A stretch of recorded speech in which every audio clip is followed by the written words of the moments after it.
Eugenia Pérez Alzueta se formó en letras en la Universidad de Buenos Aires. Es traductora del francés, inglés y portugués. Está concluyendo su especialización en estudios de traducción y participa en Buenos Aires de un grupo de estudios sobre la historia de la edición, el libro y la traducción, dirigidos por Alejandra Giuliani y Alejandrina Falcón. Tradujo para la editorial de Daluz de Buenos Aires al escritor francés Pierre Rotin Renier y el libro Poética del Traducir de Henri Mechonic, que aún está en edición. Y desde 2020 participa de un grupo de lecturas de Freud y Lacan dirigidos por el psicoanalista argentino Marcelo Ruiz. Estoy aquí con Eugenia Pérez Alzueta, encantada de que Encantada. estés aquí para problematizar sobre el ritmo en Mechonic.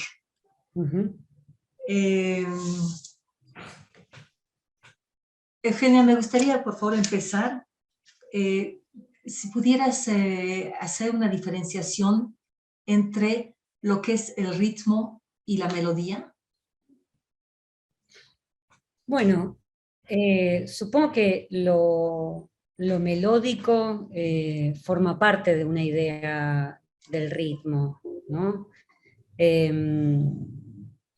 La melodía tiene tal vez una connotación un poco más ligada a la música, a las cuestiones, bueno, más sí, del arte de la música, pero no, digamos, el ritmo por lo menos como lo toma Mechonic, digamos, es un ritmo que tiene que ver con una organización del movimiento de la palabra, ¿no? En el discurso. Entonces, digamos, si bien uno podría pensar que que todo discurso puede llegar a tener una melodía en cuanto a oralidad, en cuanto a fraseo, creo que lo que él está pensando, digamos, es una cuestión del ritmo donde la melodía está implicada, la métrica está implicada, funcionando todas dentro de esa organización prosódica y semántica y rítmica que es el texto, ¿no? Como el texto como poema o el texto literario. Entonces, si bien yo no tengo registrado en ningún lugar donde Mechonic hable de la melodía puntualmente, porque él se va a dedicar a hablar del ritmo, la larga tradición de definiciones sobre el ritmo y las disquisiciones, digamos, sobre las diferentes puntualizaciones, abarcan tantas disciplinas, ¿no? Puede ser desde lo gráfico, desde la arquitectura, desde la música, que yo creo que en ese sentido Mechonic retoma una idea de Benveniste, ¿no? Que Benveniste, cuando hace el registro sobre etimológico y los tipos de usos de la palabra ritmo en griego, justamente Benveniste lo que plantea es, bueno, vamos a ir a buscar una definición que no sea útil y que no sea productiva para pensar el ritmo, en vez de encontrar algún tipo de definición esencial que pueda abarcar justamente a todas las disciplinas que van a hacer uso de la palabra de ritmo de maneras más específicas, ¿no? Siempre con esta idea de proporción, de medida, de movimiento de algún tipo de cuerpo, pero bien puntualmente creo que tanto Benveniste como Mechonic están pensando en el texto asociado a una literatura, a eso que están pensando en el lenguaje, ¿no? O sea, en lo que es el ritmo y lo que es la melodía, o sea, o todo lo que puede implicar el ritmo, en relación al lenguaje, ¿no? En relación a una literatura y a una poesía. En el libro este de La poética como crítica del sentido, Sí. él encontré, lo leo, dice, es nada más unas 3 líneas, dice, hay un futuro del ritmo hasta en la necesaria tecnicidad de su estudio, donde el continuo debe reemplazar lo binario de la métrica. Entonces, esta cuestión de la continuidad, que es una fundamental en Meshonic, versus lo binario de la métrica, me parece que es una de las cosas que diferenciarían uno de otro. Yo ¿Sí? creo que, claro, sí, por supuesto, porque en definitiva, Meshonic, qué es lo que plantea? ¿No? Meshonic plantea que eso que él llama continuo, y que él también va a llamar eso que siempre va a permanecer de alguna forma desconocido en el lenguaje, ¿no? Y a lo cual probablemente nosotros como seres humanos eh, eh, estemos siempre llevados a ir a buscar de nuevo y a ese continuo del cual él habla, necesariamente es algo que se viene a oponer a una perspectiva sobre el lenguaje, dice él, eh, muy marcada por el pensamiento del signo lingüístico como esta dualidad, esta separación entre dos cosas de naturaleza diferente, ¿no? Entre el significante y el significado. Mellonic va a plantear que en definitiva eso que son los términos de la lengua, dice él, también dice, ¿no? O sea, no es posible salirse del signo lingüístico, no es que nos vamos a salir del signo, pero sí tenemos que hacer ese ejercicio crítico constante de superar al signo lingüístico como régimen para pensar el lenguaje.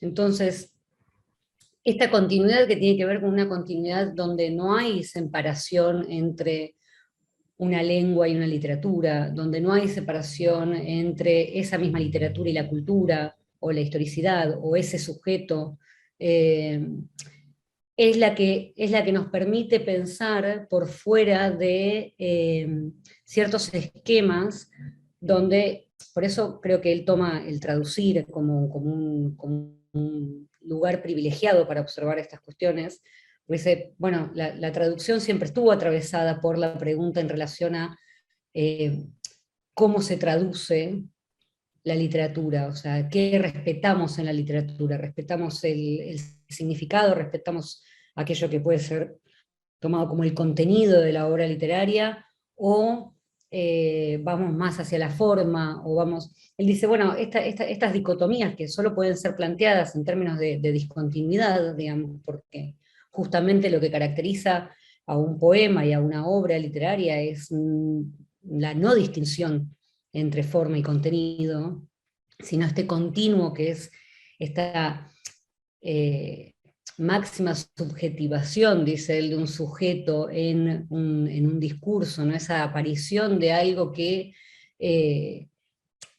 hace algo con el lenguaje que ni siquiera el sujeto pensado como autor, digamos, intencional, puede saber qué está haciendo realmente, ¿no? Y que sin tener las herramientas de cualquier tipo de análisis literario, donde vos vas a ir a buscar ciertos recursos, ciertas figuras de estilo, digamos, todo eso no va a terminar de dar cuenta de lo que le pasa a cualquier lector cuando se topa con una obra literaria, cuando se topa con un poema, por ejemplo, y sin poder explicar cómo eso sucede, digamos, tiene efectos sobre esa persona, y son los efectos de la literatura, ¿no? De ese continuo que caracteriza al lenguaje, ¿no?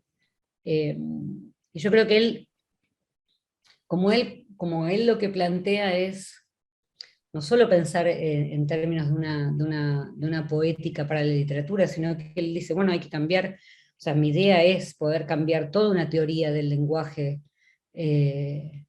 y eso implica que haya que volver a pensar la relación entre el lenguaje y la poesía, entre la literatura, la ética, la política, no como justamente lugares separados, sino como ese todo que se da en el lenguaje, ¿no?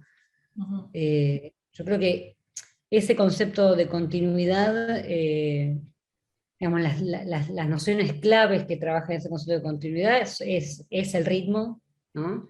Y es el sujeto, ¿no? En relación a ese lenguaje.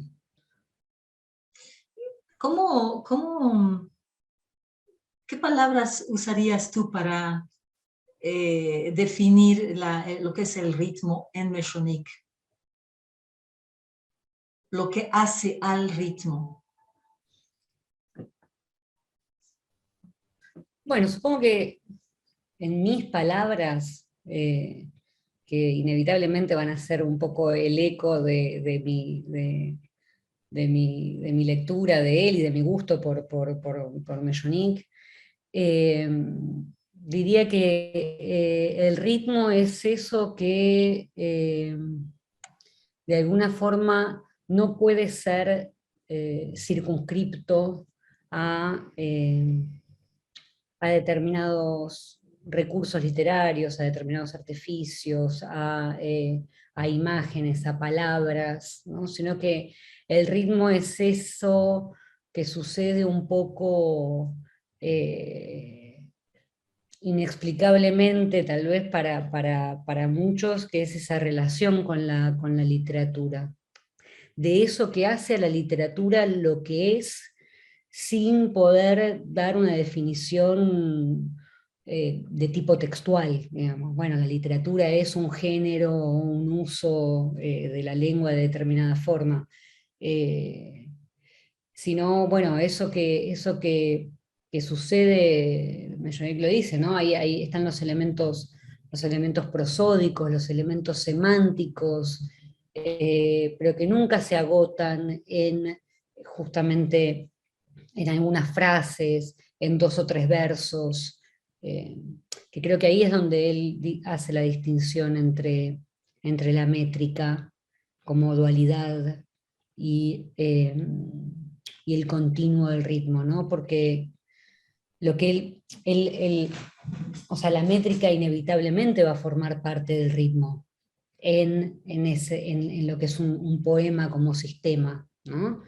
Eh, Ahora, si uno se centra simplemente en la métrica, en tanto medida del verso, y no se piensa el poema completo, digamos, como un sistema, y entonces lo más probable es que en la traducción, por ejemplo, y esto lo dice Meshonic, quede una traducción que puede ser adecuada, ¿no? Y donde la métrica va a responder a un determinado ideal poético, y donde esa misma métrica lo que haga sea que de un poema resulte una serie de versos y no un poema completo, ¿no? La traducción como, como esa separación tipográfica incluso de los versos, ¿no? Porque, bueno, un poema es eso, es que hay rimas, es que está dividido por versos, o bueno, o es otra cosa, que sucede solo cuando sucede algo del orden de lo poético. La verdad sí que sí es complicado. Es muy complicado. Son libros y libros que escribe sobre el ritmo, pero aprender de manera concreta lo que él entiende por ritmo se me hace difícil. Me encanta que tengas una formación como traductora, porque justamente una de las cosas de Meshonic es que él hizo un trabajo de traducción del Antiguo Testamento a partir del ritmo, y donde dice que recupera el ritmo, es decir, tal como fue dicho en ese Antiguo Testamento, a diferencia de todas las versiones que han sido ya sea tomadas por la lengua griega y que le dan toda una, digamos, una visión y una escucha y un ritmo que no le pertenece, y trata justamente de quitar eso, toda esa helenización, para volver a retomar, pues sería el hebreo, o tal vez, no estoy segura que sea hebreo, es Sí, más sí, bien es el hebreo bíblico. hebreo bíblico, de acuerdo.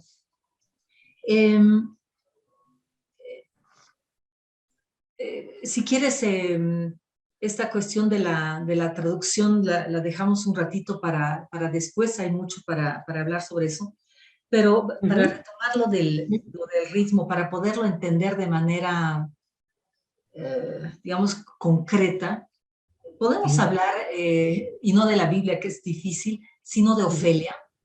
El término del nombre Ofelia, tal como aparece en Hamlet de Shakespeare.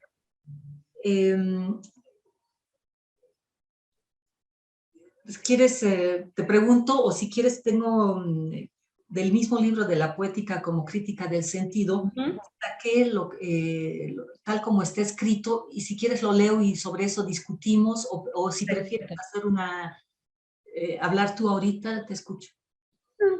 No, si querés léelo y después discutimos.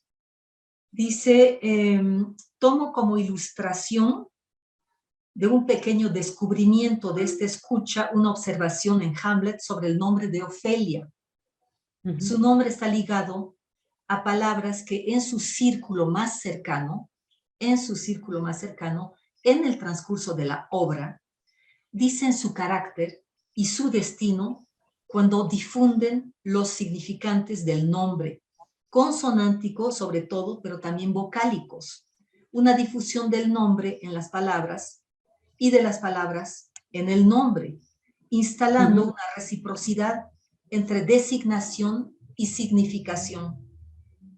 Es una semántica del continuo, una semántica prosódica, más que una retórica que sería aleatoria o sería del dominio de la lengua, es una poética, porque acompaña el nombre de Ofelia todo a lo largo de la obra y no tiene evidentemente lugar más que en este texto. No tiene evidentemente lugar más que en este texto. Es por consiguiente un valor en el sistema del texto. Es decir, que no sería lo mismo si fuera otro texto. Acá algunos ejemplos. En primer lugar, el nombre está asociado con el miedo. Dice, fear it, Ophelia. Fear it, my dear sister. Teme eso, Ofelia. Teme eso, querida hermana. Nombre asociado con el adiós. Farewell, Ofelia. Adiós, Ofelia. Nombre asociado con el miedo, otra vez. Oh, my Lord, I have been so afraid. Oh, Señor, he estado tan asustada. Asociado con la belleza. Beautified Ophelia, the fair Ophelia nymph. Embellecida Ofelia, la bella Ofelia ninfa. El dolor, grief, fearing, sufrimiento, temor, temiendo. La locura, asociado a la locura, por la división de ella misma. Poor Ophelia, divided from herself and from her fair judgment. Pobre Ofelia, dividida de sí misma y de su justo juicio. Relacionado con las lágrimas y la dulzura. Tears, O Rose of May. Dear maid, kind sister, sweet Ophelia. Lágrimas, oh rosa de mayo, querida doncella, gentil hermana, dulce Ofelia, asociado a la belleza, la dulzura y el adiós. And from her fair and unpolluted flesh, the fair Ophelia, sweet to the sweet, farewell. Y de su hermosa y limpia carne, la bella Ofelia, dulce entre las dulces, adiós. Y el amor después de la muerte, I loved Ophelia, 40,000 brothers. Amé a Ofelia, 40,000 hermanos.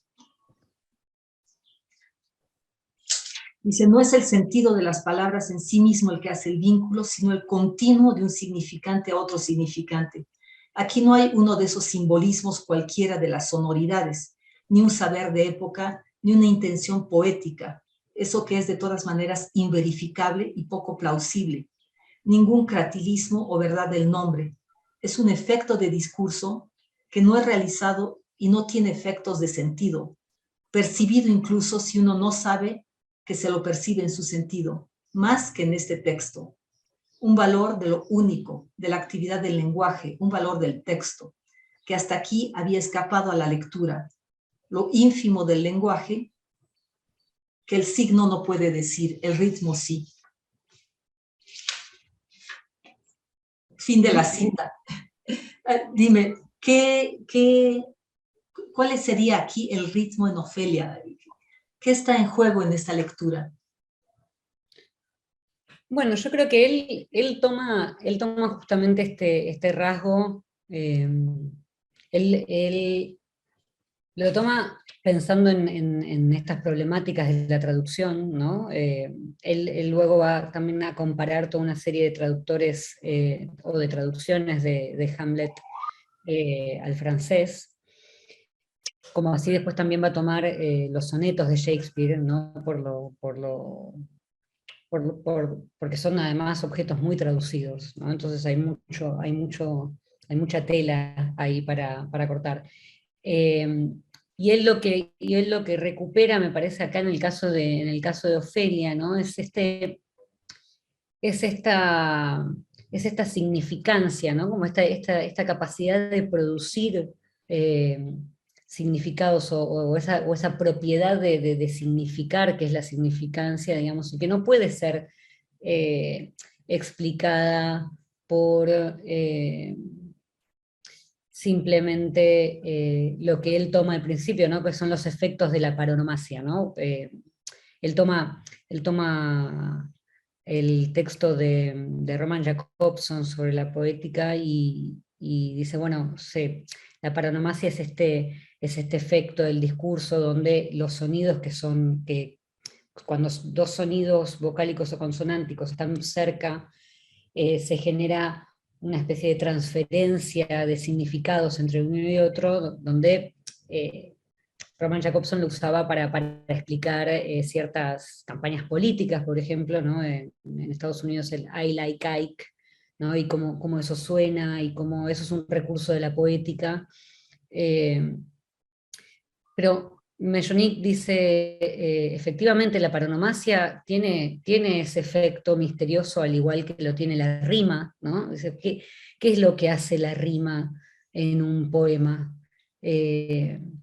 Más allá de marcar una determinada cadencia, más allá de marcar un ritmo, lo que hace es un tráfico de significancias que probablemente no pueden ser simplemente definidos, ¿no? Pero que en la literatura es lo que empieza a hacer que Hamlet funcione como una obra de la magnitud de Hamlet, ¿no? Y es solo en el caso de Ofelia está esto que va sucediendo, que es ese fair, farewell, fear, frightened, y Ofelia, y entonces dice, bueno, acá está el destino de Ofelia, y está el personaje de Ofelia en su relación incluso a Hamlet, en relación a sus hermanos, en relación a la familia. Hay todo un mundo que se despierta a partir de esa especie de continuo entre la designación y la significación del nombre de Ofelia, que evidencia esto, un texto como un sistema de discurso, digamos, un sistema de discurso que es único e irrepetible, ¿no? Es el sujeto poema Shakespeare o Hamlet, digamos, para no poner al autor, digamos, pero... entonces estos entornos sintagmáticos del nombre de Ofelia en los versos, lo que él llama vasos comunicantes, ¿no? Que van armando eso que no es una lista aleatoria de palabras, ¿no? Sino lo que hace el sentido de ese personaje en la obra. Y una obra que, bueno, está, ¿no? Leída y releída durante siglos en relación a algo del orden del humano. Del humano con sus pasiones, del humano con el lenguaje y la forma de nombrar, y la posibilidad que tiene el lenguaje. Por eso creo que cuando Mellonic dice que solo en el poema o solo en la literatura, digamos, es posible ver la forma en la que el cuerpo entra al lenguaje, ¿no? El cuerpo, y dice, bueno, ¿qué es el cuerpo exactamente? Bueno, tampoco tiene una respuesta, pero sí es ese lugar donde creo que cualquier lectora y cualquier lector reconoce que es lo que pasa en el momento en el que el lenguaje, ese es el lenguaje literario, ¿no? El lenguaje es esa obra literaria. Que de nuevo parece todo a veces un poco tautológico y un poco misterioso, pero creo que eso es lo que a mí por lo menos más me convoca del pensamiento de Mellonic, ¿no? Esa idea de lo desconocido del lenguaje, esos efectos que no tienen que ver con una intencionalidad, sino con el ritmo como modo de significar, ¿no? Mucho más que el sentido de las palabras, sino eso que desborda. Es decir, que cuando dices, por ejemplo, resaltas fear, fearing, frightened, fair, este juego con la F, ¿qué estás queriendo decir con eso? Que es ese juego significante, ese sonido, el que está en primer lugar definiendo a Ofelia, o es, porque cuando dices dejar de lado bueno, y lo dice también Mellonic, dejar de lado el significado. Y Bueno, el significado en definitiva creo que no es que uno lo puede dejar de lado en términos que uno lee fear, frightened, fair, y son todas palabras que resuenan y arman un mundo, ¿no? Semántico en relación a Ofelia. Retomando esto de Ofelia, no me queda para nada claro qué es lo que está en juego en estos ejemplos. La palabra que él utiliza son ejemplos. Entonces, cuando dice el nombre está asociado al miedo, está asociado a Dios, está asociado a la belleza, al sufrimiento, a la locura. Está asociado en todo eso. ¿De qué manera es? O sea, queda claro que está asociado a través de un significado, porque está dicho, témele, fear it, Ofelia. O sea, ahí se entiende que le está diciendo, teme a eso, Ofelia, por lo tanto hay un miedo en juego. O cuando dice, está asociado al adiós, farewell, bueno, adiós, beautiful Ofelia, asociado a la belleza. Pero no es el significado, o sea, no se trata, ¿dónde estaría lo novedoso? Porque lo que escucho acá o lo que leo es lo que está escrito en 1000 lugares, es decir, Ofelia, tomar el nombre de Ofelia y ver cuántas veces Ofelia está asociado a un calificativo, pero no es eso, justamente no es eso, no se trata del signo lingüístico sosuriano, no se trata tampoco del signo lingüístico persiano. o de Pierce. ¿Qué es lo novedoso del ritmo acá?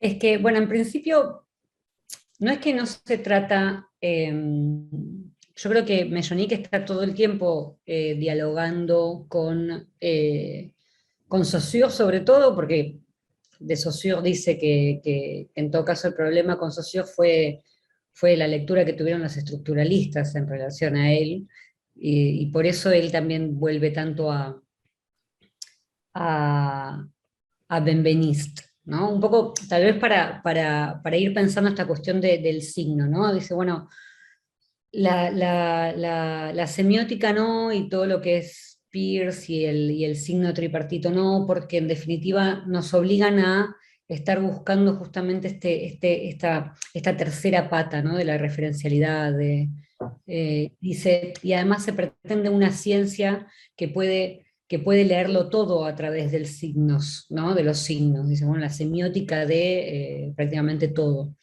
Entonces dice, no, porque efectivamente, y como lo plantea Benveniste, eso no es posible trasladarlo, por ejemplo, a una pintura, ¿no? O sea, no hay una semiótica en la pintura como para decir que sea trasladable a cualquier otra cosa, sino está esa idea de unicidad puntual de la obra de arte. Entonces, cuando Mellonique, que esa es un poco la perspectiva que él toma para tratar con estos textos, ¿no? Estos textos como, como textos que lo que hacen es crear una subjetividad en su desarrollo, en el sentido en el que no existe Shakespeare por fuera de sus textos, digamos, no hay, o sea, y el funcionamiento de Shakespeare como tal dentro de la literatura es por la particularidad misma de su poética, que tiene que ver con ese ritmo muy puntual que es el de Shakespeare. Y en esa continuidad rítmica, prosódica y semántica que hace a ese objeto que es Hamlet, por ejemplo. Y en ese objeto que es Hamlet, el caso de Ofelia, por ejemplo, más allá de que farewell, poor Ophelia, fierce tears, sean todos ecos, ¿no? Prosódicos del mismo nombre de Ofelia, lo que hace no es definirla solo en términos de, bueno, Ofelia está marcada por el miedo, Ofelia, sino que es en esa experiencia del texto, en esa experiencia de la lectura, que el lector incluso, sin necesariamente darse cuenta de que eso está sucediendo,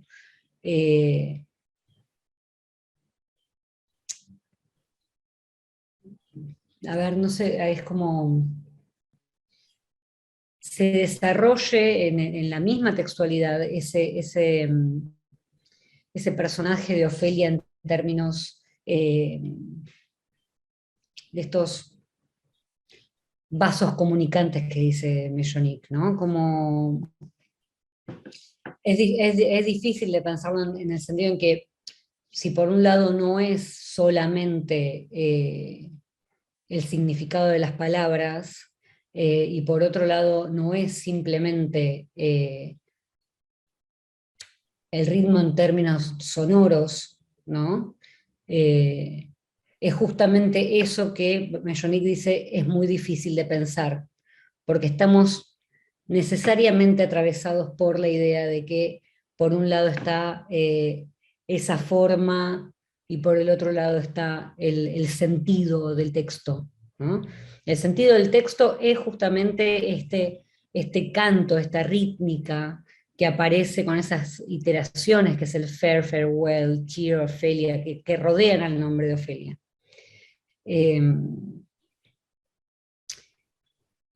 Y creo que él justamente lo pone en términos de traducción, digamos, como problemática de la traducción, porque parte de la dualidad que él quiere desbaratar es esta idea de que hay un original y hay una traducción, y la traducción siempre va a estar asignada por un lugar de pérdida o de intento de original, siempre un poco fallido, siempre con esa marca de algo que no se termina de lograr porque no se puede reproducir en otra lengua lo mismo que produce cada lengua en particular por su lado. Entonces, lo que él dice es, si en la traducción uno no busca restituir esta red de significantes que son el personaje de Ofelia, entonces nunca vamos a poder leer a Shakespeare en francés, ¿no? Y así Y es. que por supuesto genera una... ¿Cómo así es? Así es, nunca vamos a poder leer a Shakespeare en francés o en español o en chino, porque, por ejemplo, al decir esto de nuevamente el fear, farewell, frightened, fair, lo que está en juego ahí es esas letras, esas consonantes, esas vocales que pasarían a ser totalmente otra cosa, sonar otra cosa en otra lengua. No es lo mismo decir fear it que témele, o sea, se pasa a otro sonido. Y además, él lo dice, ¿no? Cuando él trata de rescatar la traducción del Antiguo Testamento tal como fue dicho en hebreo bíblico, está tratando de regresar a algo. Porque si fuera un acoplamiento, una posibilidad a otra lengua, ¿qué necesidad de hacerlo? Si se pudiera, ¿para qué rescatar el hebreo bíblico del Antiguo Testamento si se lo puede leer en griego, se lo puede leer en cualquier lengua? Claro, pero porque lo que él plantea es que las traducciones, o la mayoría de las traducciones, porque él dice que existe una Biblia, que existe un Antiguo Testamento en alemán, existe uno en inglés. Él rescata la King James Version, rescata la traducción también de Lutero. Lo que él dice es, bueno, toda traducción de alguna forma puede llegar a ser una traducción que está regida por una idea de poética, que es por supuesto la que él propone, ¿no? O estas traducciones que quedan en la encerrona entre reponer un significado o reponer una forma, ¿no? En reponer la poética del texto como si fuera algo ajeno al contenido puntual del texto. Entonces, él en las traducciones al francés lo que dice son traducciones borrantes, dice, pero traducciones borrantes del hebreo y de cómo trabaja el hebreo en el texto bíblico la significancia, digamos, pero son borrantes entonces de mucho más que simplemente del texto como original, ¿no? Son borrantes de una forma de decir el mundo, de cantar y de poner en circulación los significados. Entonces, él cuando toma su traducción, o sea, justamente lo que dice es, bueno, yo empiezo a querer traducir la Biblia y el ritmo en la Biblia es el incentivo teórico para que él empiece toda esta larga carrera de publicaciones y de pensamiento que es desde para la poética 1 hasta poética del traducir, o sea, desde los años fines de o sea, principios de los 70 hasta los años 2000. Entonces, lo que él, por ejemplo, dice, bueno, los textos de la Biblia tienen son como un objeto privilegiado porque tienen esta relación muy directa entre los acentos, que son estas marcas en el texto bíblico, digamos, que marcan un ritmo particular, y que están asociados directamente a la cantilación de ese texto, ¿no? Un texto que está pensado para la oralidad, para ser dicho ante, o sea, ante el público. Entonces, dice, bueno, estos acentos, digamos, que además dice, bueno, el nombre de Taham, del acento, del tipo de acento en hebreo, también es una palabra que significa sabor, sabor en la boca, ¿no? Entonces, dice, bueno, esta asociación con la oralidad del texto. Y dice, bueno, estos acentos cumplen distintas funciones en el texto, ¿no? Por un lado, marcan qué sílabas son las sílabas tónicas del texto, marcan la entonación, y además marcan una cierta puntuación, ¿no? O sea, el término de una frase, el inicio de otra. Entonces lo que él dice es, bueno, para yo poder reproducir, digamos, o emular, o tratar de hacer en francés eso que el texto hebreo está haciendo, él decide armar un sistema de espacios en blanco en los versos de la Biblia, que intentan justamente reproducir este ritmo de los teamim, ¿no? Que son estos acentos. Que también permiten, efectivamente, cuando lees las traducciones de él, permiten cierta polisemia y cierto texto, un texto mucho más abierto de lo que puede ser un texto que ubica la coma donde la tiene que ubicar, que pone un punto y entonces te cierra y te compartimenta en frases, que por supuesto es súper necesario, digo, no nos podemos desentender de la frase ni idea, pero bueno, es un intento y es una práctica poética que es la de él, ¿no? Yo me imagino que en el mundo de los traductores de la Biblia debe haber grandes discusiones que a mí me superan enormemente, pero bueno, él va tomando estos ejemplos para un poco ir marcando este camino de lo que él llama, ¿no? la aventura. Le dice, bueno, esto es un poco una aventura a la que nos convoca. Y dice, el riesgo mayor que tengo es que nadie me escuche, dice finalmente. No, bueno, hay mucha gente que lee a Mechonik y hoy en día es alguien muy valioso para el psicoanálisis porque hay una coincidencia, hay algo compartido y lo que hace Mechonik es aportar mucho más en ese camino, en ese recorrido. Tengo acá que la cuestión del ritmo tiene que ver con la historicidad del sujeto y con los valores. Uh-huh. Y respecto a la historicidad, que lo diferencia del historicismo, Uh-huh. dice, la historicidad reúne estas condiciones y la capacidad al mismo tiempo de transformar las condiciones de ver, del sentir, del comprender, del leer y del escribir imprevisiblemente, de tal modo que esta transformación, que es la actividad de un sujeto, se comunica indefinidamente a otros sujetos que por esta transformación se vuelven sujetos. Es sujeto aquel por el cual otro es sujeto.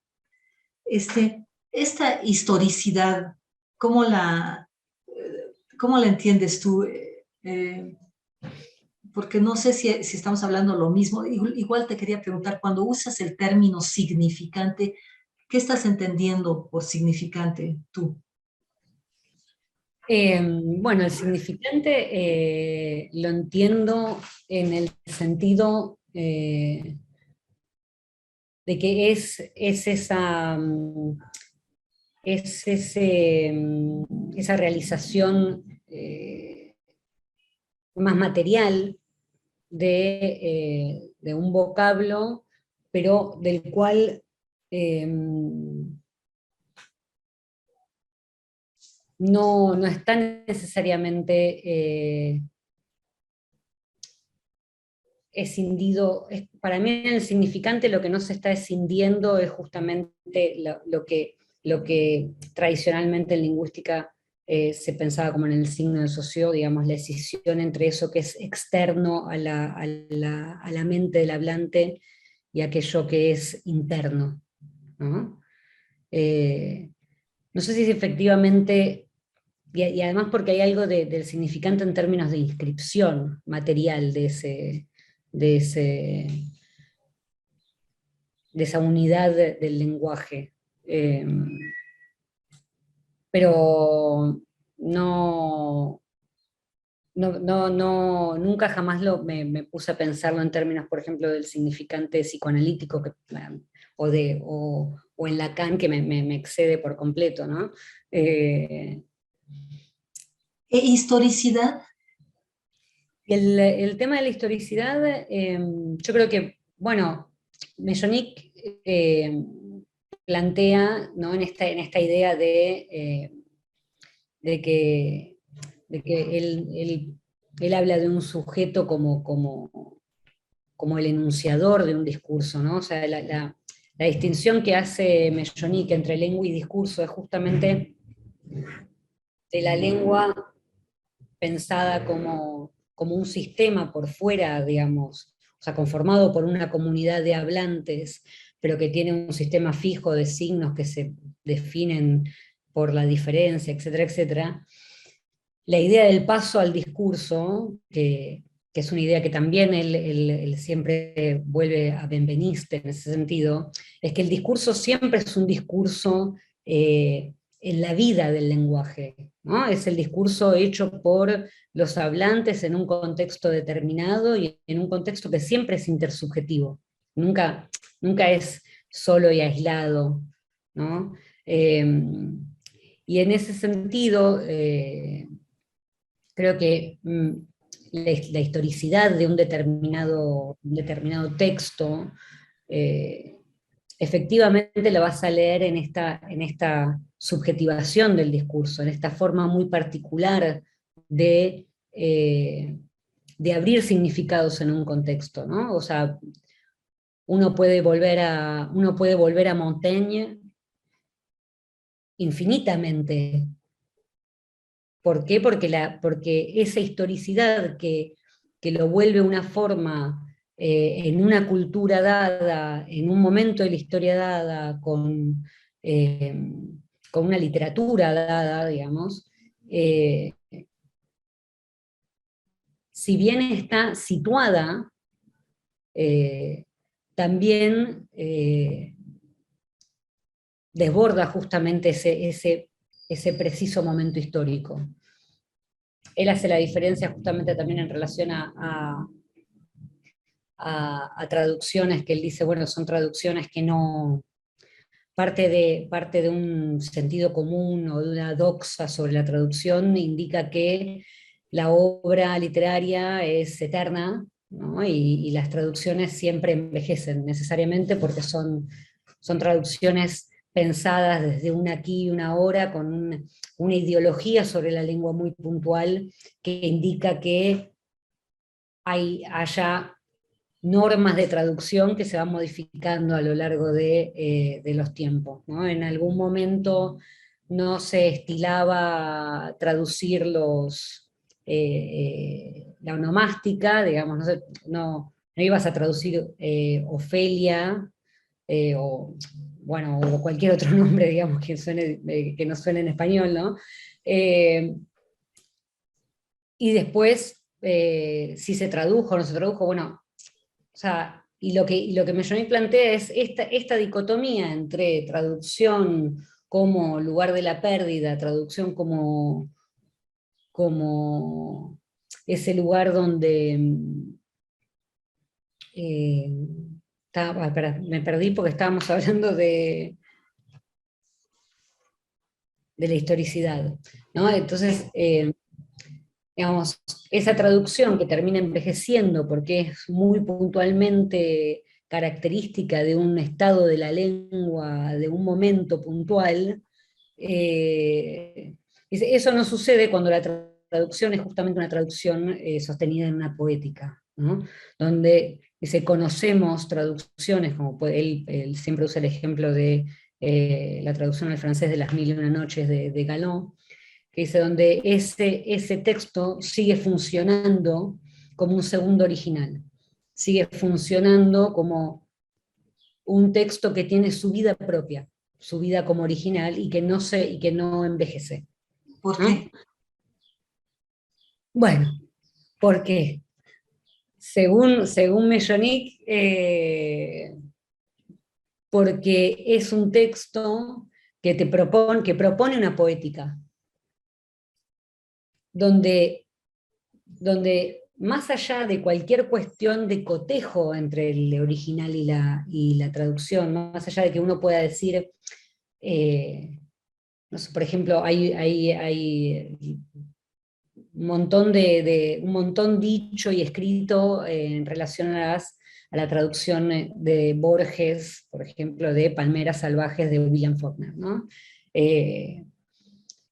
Si por un lado está ubicada como uno de los grandes clásicos de la traducción argentina, ¿no? Por ser Borges y por acompañar a todo a un sector social de un momento muy particular de la literatura argentina, que es el Grupo Sur, Victoria Ocampo. Por otro lado, están quienes dicen, bueno, Borges hizo lo que quiso. La verdad que Borges tradujo en el cotejo, uno puede decir, no fue fiel al original, digamos. Ahora, ¿eso Es decir, impide la lectura de ese texto como un texto literario? Y probablemente no. Entonces, digo, creo que esta cuestión de la historicidad tiene que ver con que lo situado no quita la proyección, ¿no?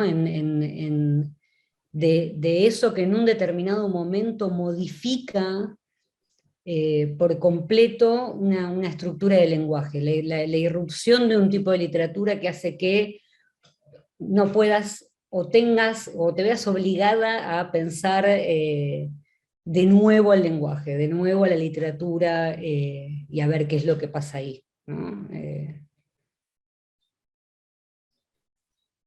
Y el historicismo vendría a ser esa idea de condicionamiento, ¿no?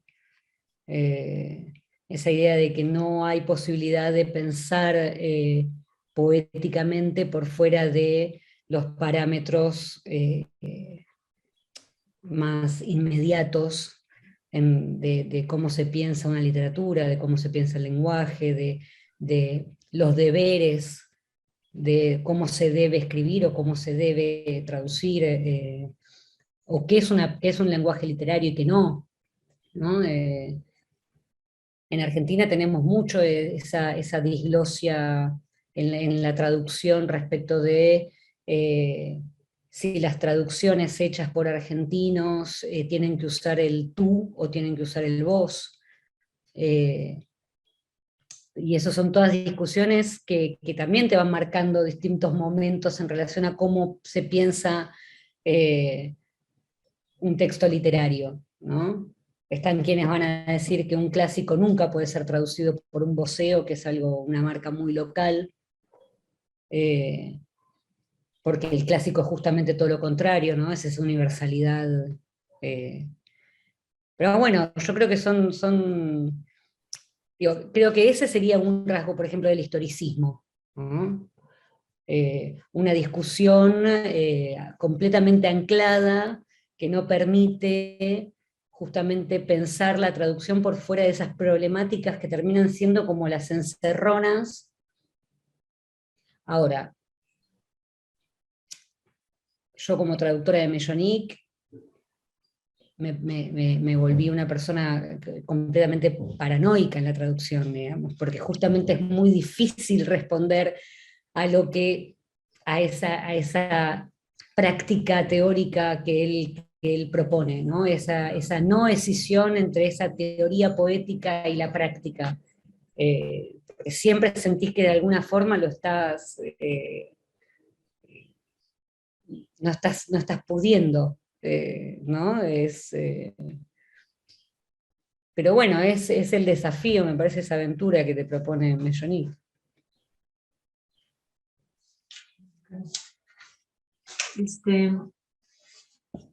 Volviendo a Ofelia, y sin tomar en cuenta la cuestión de la traducción, sino tomándolo tal como fue escrito en inglés,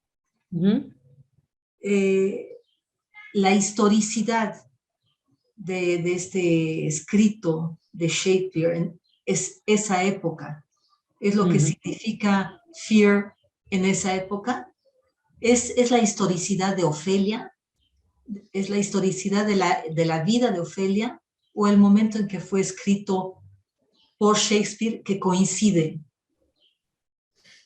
Yo creo que es la historicidad de esa forma sentido, que es una expresión que usa mucho Mellonic, ¿no? Dice, él plantea que, lo voy a leer, ¿no? Como la forma sentido es esa forma del lenguaje en un texto, ¿no? de pequeñas o de grandes unidades, que es específica de ese texto en tanto producto de la homogeneidad del decir y del vivir, ¿no? Un texto en su significante es el inconsciente del lenguaje. Y hace esto, y esto es lo que hace que dure, y no se puede agotar en el porqué. Su conocimiento es infinito. Entonces, yo creo que la historicidad de allí no es tanto en Ofelia, ni en las caracterizaciones de Ofelia, sino es en esa forma sentido que es el texto shakespeariano, o sea, que es el texto de Hamlet, ¿no? Y que así como él tomó Ofelia, probablemente porque él vio allí algo que condensaba muy bien todo lo que estaba pensando, es algo que él va a ir recuperando también en los sonetos de Shakespeare, por ejemplo, ¿no? Que ahí se ve muy bien los problemas de la historicidad, por ejemplo. Es verdad que de nuevo los pone en relación al traducir, ¿no? Porque dice, bueno, hay una idea de que el pentámetro yámbico va a ser necesariamente traducido al francés como alejandrinos, ¿no?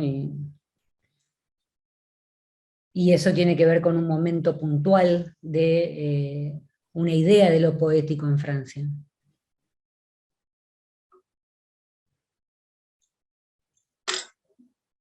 ¿Estarías de acuerdo en que lo que está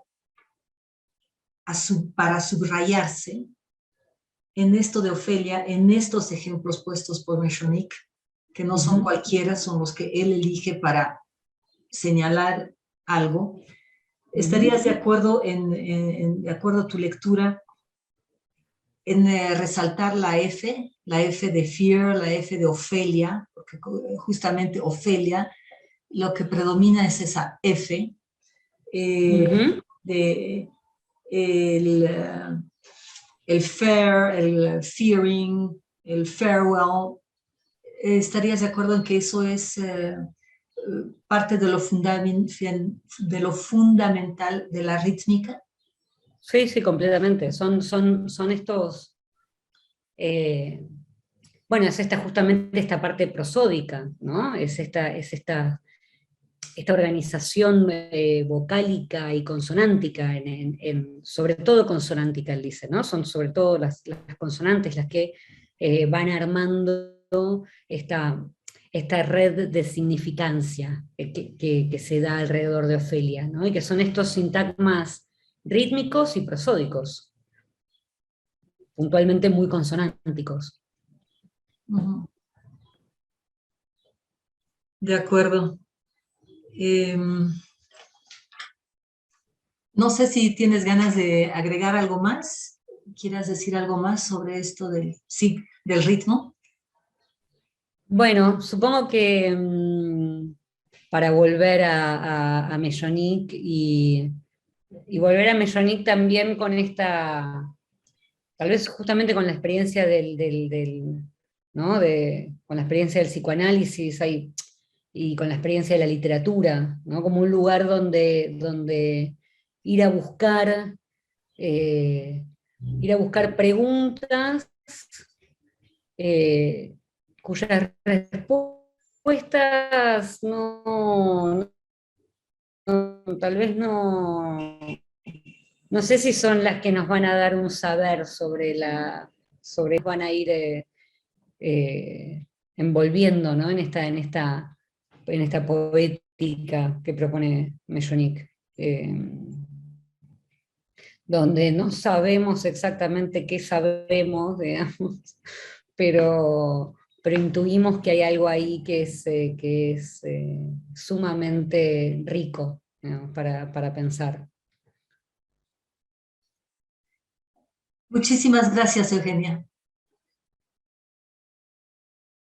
No, te agradezco muchísimo a vos, Rosmarie, por la oportunidad y la conversación. De acuerdo. Hasta luego.